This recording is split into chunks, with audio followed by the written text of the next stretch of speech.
Mon objectif est de montrer une autre image des acteurs religieux que celle que l'on a actuellement ou qui est diffusée aujourd'hui des responsables religieux sédentaires et toujours statiques.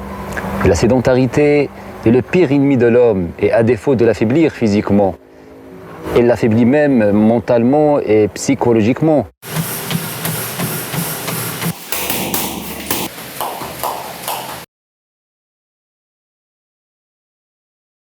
Je souhaiterais également inculquer le sport aux jeunes et dès leur plus jeune âge pour que cela devienne une habitude et entre dans leurs mœurs, et notamment à mes enfants. Un imam ou tout responsable religieux est en contact direct avec les personnes qui prient derrière lui quand il s'agit de l'imam ou qui répond à leurs interrogations comme le cas d'un mufti. Or, dans ce champ religieux, on est un modèle et on se doit de l'être par la parole, le comportement et même par l'aspect physique. Ce dernier est le reflet soit d'une paresse ou d'une activité que la religion nous a imposé d'entretenir et qui parle d'entretien, parle d'alimentation équilibrée et parle du sport. L'imam est une personne qui accompagne les fidèles quotidiennement dans leur foi. Se doit d'être toujours en pleine forme et véhiculer ce message oralement et physiquement. Comment peut-on être un bon exemple dans une communauté si on est paresseux ou en mauvaise santé? Surtout que cela est le résultat de fainéantise, chose que l'islam désapprouve sans ménagement. Donc, pour être en forme, il faut avoir une activité sportive régulière et renforcer ses capacités physiques au maximum. Le sport va de pair avec la foi, car il permet de fortifier, d'entretenir et fortifier son corps et d'avoir un corps sain. Et d'ailleurs, on dit un esprit sain dans un corps sain. L'imam est confronté chaque jour aux interrogations et aux problèmes des fidèles et de la société. Il en est de même pour les fidèles qui, chaque jour, accumulent stress et fatigue et sans une activité sportive régulière et sérieuse, l'état de santé se dégrade au fil du temps. Surpoids, maladies chroniques, dépression et j'en passe.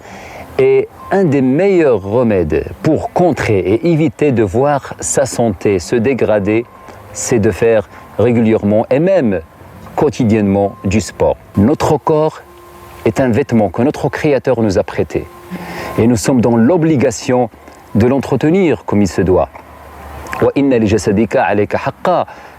Ton corps a un droit sur toi. Et d'ailleurs, notre très cher prophète nous a vivement recommandé l'activité sportive. Une personne qui ne pratique aucune activité sportive ne fortifie pas son corps. Et par conséquent, cette personne est faible, est paresseuse. Et la paresse est un défaut très grave dans la religion, comme je l'ai rappelé.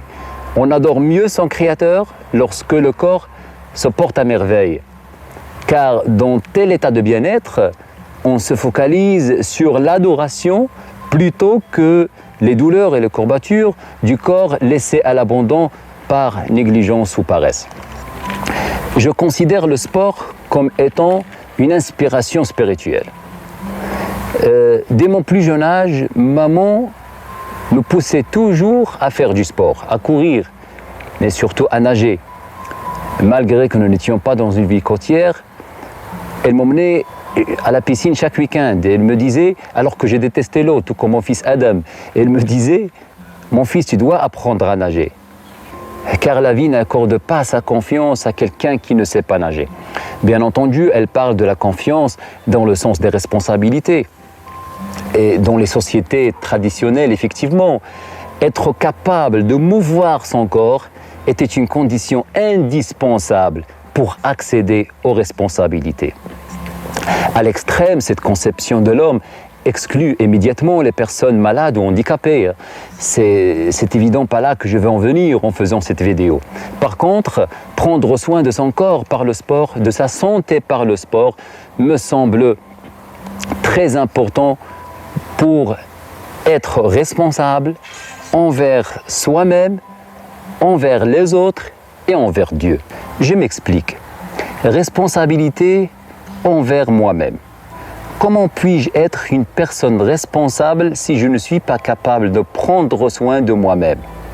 Le sport contribue à l'équilibre mental, qui lui-même permet d'être en pleine capacité de ses moyens et de prendre les bonnes décisions pour soi-même.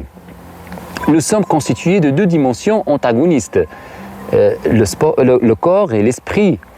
Ce qu'il faut chercher, c'est l'équilibre entre l'esprit et le corps. Comment trouver ce point d'équilibre?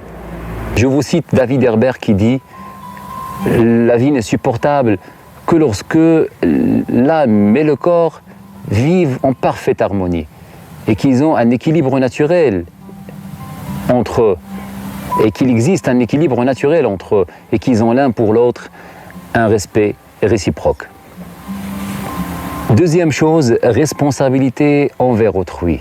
Comment puis-je être un père responsable si je ne suis même pas capable d'accompagner mes enfants dans leurs activités du quotidien?